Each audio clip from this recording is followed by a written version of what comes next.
हर में कट और कमीशन है, और दूसरी तरफ देश के सैनिकों के लिए बुलेट प्रूफ जैकेट तक नहीं थी। आज हमें गर्व है कि नरेंद्र मोदी जी ने देश के सैनिकों के साजो सामान, 1 रैंक 1 पेंशन, इन सब में बहुत बड़ा काम किया है।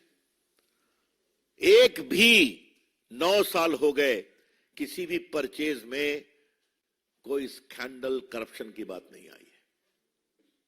और तो और जब भारत के प्रधानमंत्री तेजस में उड़े तो तेजस हवाई जहाज मेड इन इंडिया है, और दुनिया को संदेश गया कि हाई क्वालिटी फाइटर प्लेन है।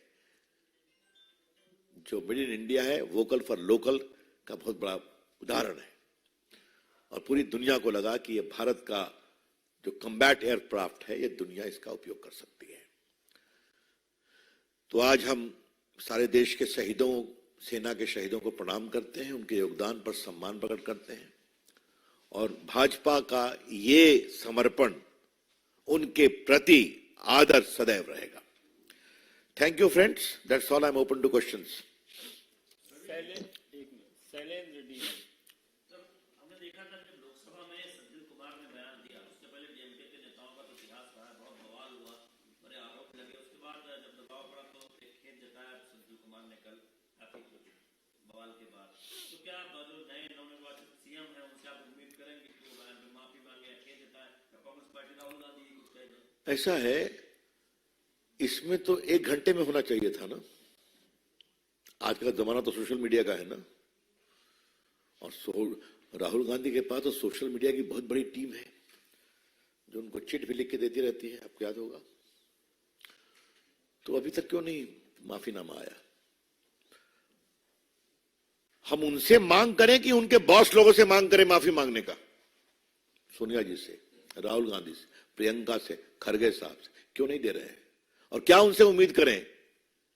इन्होंने सनातन धर्म के इतने अपमानजनक शब्दों पर कोई टिप्पणी की क्या? तो आदमी एक बार गलती करके सीखता है ना, यहां तो गलती पे गलती हो रही है।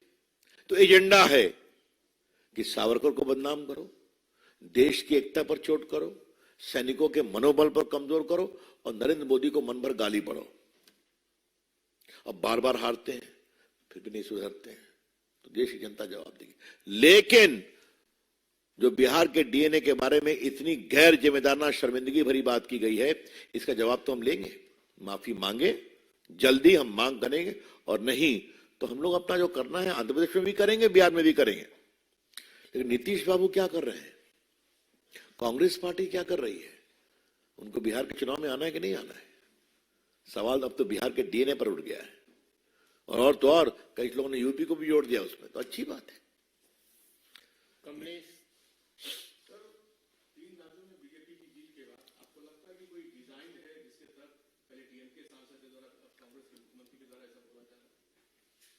अब डिजाइन तो छटपटाहट है, क्या करें है? जब कभी कोई व्यक्ति बहुत छटपटाता है तो कुछ ना कुछ करता है। तो क्या कांग्रेस पार्टी का यही हाल बच गया है क्या? और इसी पर देश का विकल्प देने की बात कर रहे हैं? हाँ, ये बहुत पीड़ादायक है। सर, जिस तरह से आप लोगों ने जीत हासिल की, लेकिन लालू यादव का कहना है कि जो 2024 का चुनाव होगा, 2025 का चुनाव होगा, उसमें वो जीतेंगे और 17 तारीख को सभी एक साथ मिलेंगे। लालू जी ऐसी घोषणाएं तो 2014 से कर रहे हैं ना, आज तो नहीं है। हर बार हार जाते हैं। अब ठीक है, 0 पर है। अब तो संसद थोड़ी बड़ी हो गई है।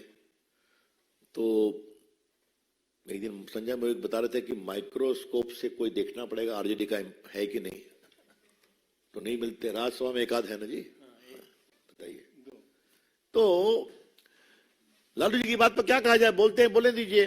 पहले लालू जी से कहूंगा, लालू जी इस पर कुछ बोलना है कि नहीं बोलना है? जो पूरे बिहार के डीएनए पर सवालिया निशान उठा दिया गया है, क्या कहना है आपका? और भी पिछड़ों की राजनीति करते हैं ना आप, तो पिछड़ों की एक जाति पर ही सवाल उठाया गया है, तेलंगाना से लिंक अप करके।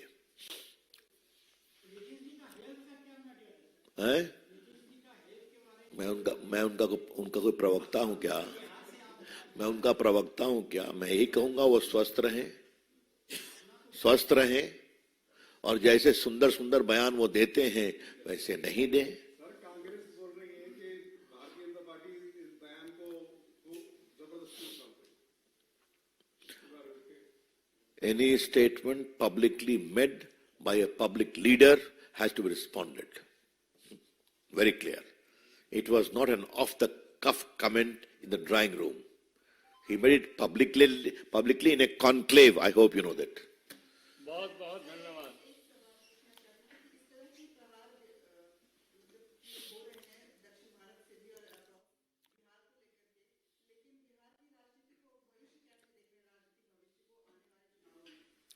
आप चिंता मत करिए। बिहार का भविष्य अच्छा है और बिहार में भाजपा एनडीए का भविष्य और भी अच्छा है। इस बात को आप कभी ना भूलिए। नीतीश बाबू 20 में हमारे साथ ही जीते थे ना। हाँ? केंद्रीय मंत्री भी अटल जी और इसी तरह बने थे ना। मुख्यमंत्री हमने बनाया था ना। तो चिंता मत करिए। अब कुछ लोग, अब मैं तो क्या वो उनके बारे में शब्द क्या बोलते हैं मैं तो बोल नहीं सकता। अब ये संजय मयूख की स्पेशलिटी है उन चीजों को बोलने में। हमारा वो स्तर नहीं है, न भाजपा का स्तर है। क्या शब्दों का प्रयोग किया गया है तो वो जाइए सर, सब रिकॉर्ड पर है ना। जहां आदान प्रदान हुआ है संसद के अंदर तेजस्वी यादव में, नीतीश कुमार में, सब रिकॉर्ड पर है, देख लीजिए। अब ये इस तरह के अवसरवादी गठबंधनों का समय चला गया। देश के नौजवान, बिहार के नौजवान बदलाव चाहते हैं और हमें गर्व है कि हमारा बिहार डॉक्टर राजेंद्र प्रसाद की भी जननी है ना, लोकनायक जेपी की भी जननी है ना, रामधारी सिंह दिनकर, रामवृक्ष बेनीपुरी, वीर कुंवर सिंह, इन सबों की जननी है ना। एक से एक आईएएस आईपीएस बिहार से आते हैं, बिहार में बाहर भी चमकते हैं ना। तो ठीक है, करेंगे हम, चिंता मत करिए आप। त्रिपाठी आज तक। Sir, I have a very important question about this politics which is taking place of North and South. After BJP is winning in these states, we are seeing this politics catching pace. Do you think that the Congress party has given up on the politics of North and that is why it is talking much about the South? It is the sheer desperation of Congress party. A party which claims to be the repository of freedom movement has been reduced to this extent. कल सदन में मैंने कहा था, जब कश्मीर पर चर्चा चली थी तो मैंने कहा था, मैं दोहराना चाहूंगा कि 550 से अधिक रियासतें थी, एक को सरदार पटेल ने हैंडल किया। सब भारत में एक हो गए, एक को नेहरू जी ने हैंडल किया। क्योंकि मैं कश्मीर से था, ये दावा करके 2019 लगा उन सारे बंधनों को समाप्त करने जो जानबूझकर दिए गए थे। लेकिन एक बात मैं आज आपके माध्यम से कहना चाहता हूं, सरदार पटेल की ऐतिहासिक मूर्ति दुनिया की सबसे ऊंची मूर्ति बनाई गई है। कभी सोनिया जी, राहुल जी, प्रियंका जी उनको प्रणाम करने गए हैं क्या वहां पर? इतनी लाखों की संख्या में वहां पर आते हैं यात्रीगण। मैं भी 2-3 बार गया हूं, सब लोग गए हैं। मन प्रसन्न हो जाता है। नर्मदा के बीच में वो सुंदर सी मूर्ति सरदार पटेल, उनको सम्मान मिला है और कहते हैं वो हमारे, तो आपके हैं तो इज्जत देते हैं आप। चलिए, दैट्स ऑल। कोसी मंडल जी, कांग्रेस कह रहे हैं कि आपके पास इतना समय है कि आप प्रेस कॉन्फ्रेंस कर रहे हैं। हमने तेलंगाना का सीएम भी हम लेकर आ गए, लेकिन राजस्थान का सीएम की घोषणा नहीं हो पा रही है। जबरदस्ती मुद्दों को उछाला जा रहा है, कांग्रेस क्लेम कर रहा है। इतना कस के हारे हैं फिर भी इतनी ऐंठ है। रस्सी जल गई है नहीं है। I repeat, they have lost so badly. They have been humiliated. The people have literally floored the Congress party. Yet so much arrogance. थोड़ा आराम करिए, हम करेंगे।